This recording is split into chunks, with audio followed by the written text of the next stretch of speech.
तो ब्रेक के बाद एक बार फिर से आपका स्वागत है। वक्त हो चुका है शाजापुर की खबर का। जी हां, खबर शाजापुर से है, जहां देवास शाजापुर लोकसभा सीट से कांग्रेस के प्रत्याशी राजेंद्र मालवीय ने बुधवार को शुजालपुर विधानसभा का दौरा किया।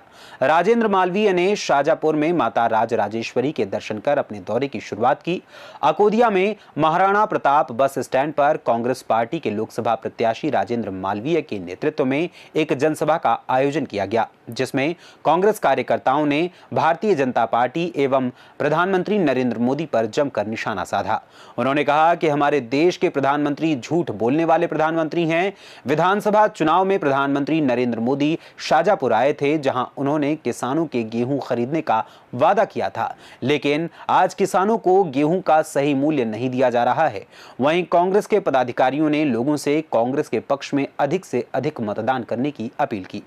इस कार्यक्रम का संचालन कार्यकारी जिलाध्यक्ष अशोक परमार ने किया एवं आभार अकोदिया ब्लॉक अध्यक्ष महेंद्र मेवाड़ा ने सभी का व्यक्त किया। इस अवसर पर कांग्रेस पार्टी राष्ट्रीय महासचिव महेंद्र जोशी, जिला अध्यक्ष नरेश्वर प्रताप सिंह, विधानसभा प्रत्याशी एवं पूर्व जिला अध्यक्ष रामवीर सिंह सिकरवार सहित तमाम पदाधिकारी मौजूद रहे।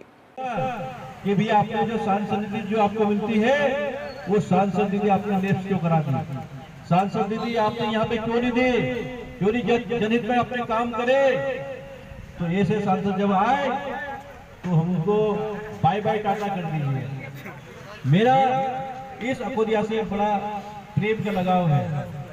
वो इसलिए है कि मेरे बाबूजी यहाँ से चुनाव लड़े, उसके बाद भी यहाँ से इंदौर जब भी भाई लोग पढ़ने आते थे, मैं कहीं बताता नहीं हूँ नरेंद्र भैया, यहाँ से जितने भैया लोग जब इंदौर पढ़ने आते थे 2002 से लेकर अभी तक मैं हमेशा कहीं न कहीं उनके बीच में रहा हूँ। कहीं न कहीं मैं थोड़ा बहुत कहीं न कहीं मैंने उनका सहयोग ही किया है। तो मेरा निवेदन है कि मैं तो आपके बीच का हूँ, आपका भाई हूँ, आपका बेटा हूँ।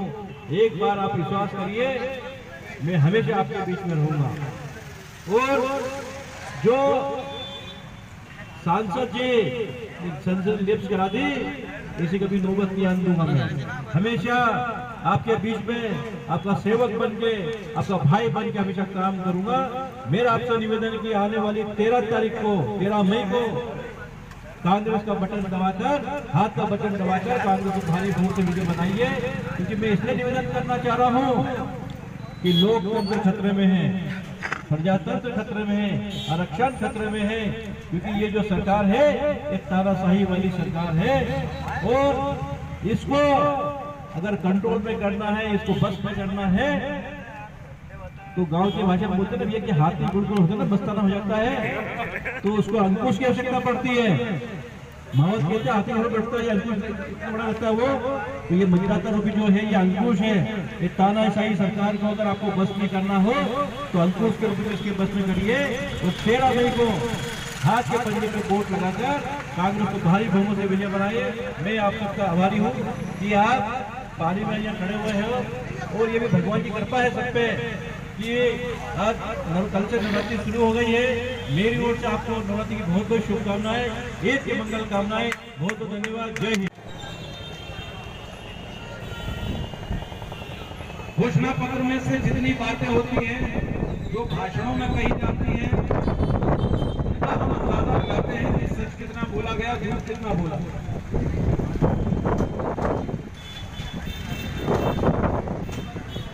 मुझे कहते हुए कोई अच्छा नहीं लग रहा, लेकिन आपको बताना चाहिए। हमारे माननीय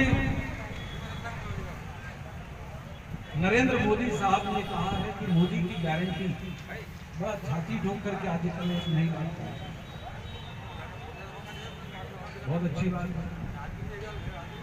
मैं केवल इतनी सी बात पूछना चाह रहा हूं, तो थोड़ा बहुत किसी भी दल के लोग हो, बस सोचो तो सही भाई। अगर सोचना बंद कर दोगे, देखिए पत्थर नहीं सोचते, इंसान सोचता है। इंसान के दिल में गलत और सही का भेद होता है।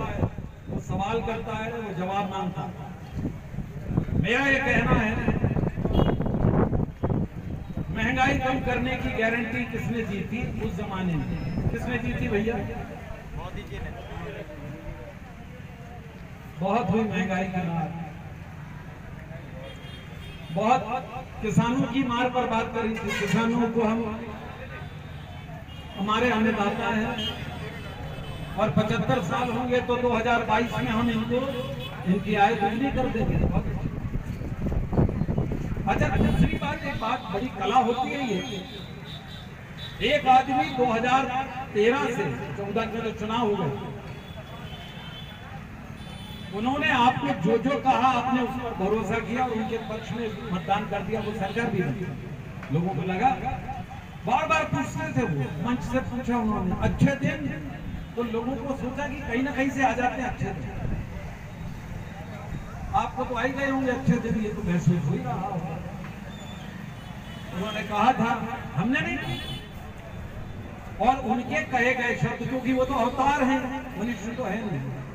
उन्होंने कहा था कि हम 2 करोड़ रोजगार देंगे। अब 2 करोड़ की जो गारंटी थी वो थी ना, फिर उन्होंने उसको बीच में कहा कि नहीं, जो पकौड़े बनाता है, भजिए बनाता है, वो भी मेरी गारंटी में शामिल है। तब मेरे को थोड़ी तकलीफ हुई कि यार ऐसी बात तो समझ नहीं है। जब पढ़ लिख करके बाल बच्चों को आप बनाओगे, तैयार करोगे, भजिया तलना बुरी बात नहीं, और ये कहो कि नहीं साहब आपको हमने इसी नाम का रोजगार दे दिया, तो सवाल बनता है। उनके साथ एक बाबा जी थे, आपने याद होगा टीवी पे उन्होंने कहा था मोदी सरकार आएगी, याद है वो पेट अंदर बाहर करने वाले बाबा जी, मैं नाम नहीं ले रहा भैया, आप ही को मालूम है। आजकल वो सुप्रीम कोर्ट ने उनको बुलाया, मालूम पड़ा आपको?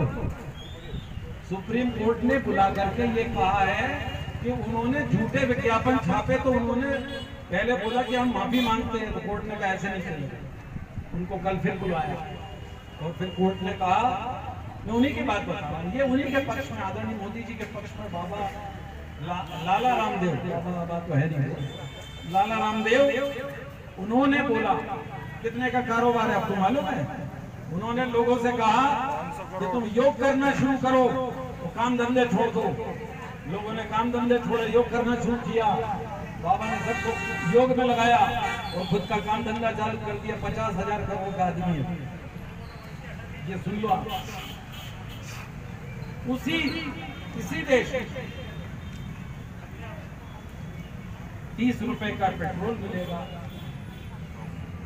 डीजल मिलेगा, इनकम टैक्स नहीं लगेगा, चारों तरफ मजे ही मजे होंगे। अच्छा, लोग इतने भले, हमारे तो सनातन धर्म में बहुत अच्छी बात है कि कोई दाढ़ी वाला आ जाए, कोई कपड़ा भगवा पहन के आ जाए, तो हमारे प्रति मन में आस्था पैदा हो जाती है। चलो भाई, कोई ना कोई धार्मिक आदमी, तो वो हमारी तो आस्थाएं हैं, चाहे वो रंगों के प्रति हो या वो चेहरे के प्रति हो, दाढ़ियों के बाल के प्रति हो, सबके प्रति हमने उनकी बात पर भरोसा किया। 2014 में सब कुछ हुआ, इतने सालों से जो चला आ रहा। मेरा सवाल ये है कि 15 लाख रुपए की बात करी थी, वो कहते हैं कि आदरणीय शाह साहब ने कहा, अरे वो तो हमने जुमला था, वो तो ऐसे ही बोलते, हम तो आपको बड़ी गंभीरता से ले रहे हैं। हमारे देश के प्रधानमंत्री हो या बड़े नेता कोई बात कहते हैं, आप मेरी बात गंभीरता से सुन रहे हैं। और शाहजहांपुर से सी न्यूज़ संवाददाता रमेश की रिपोर्ट। फिलहाल इस खबर में बस इतना ही। एक छोटे से ब्रेक के बाद पुनः हाजिर होंगे।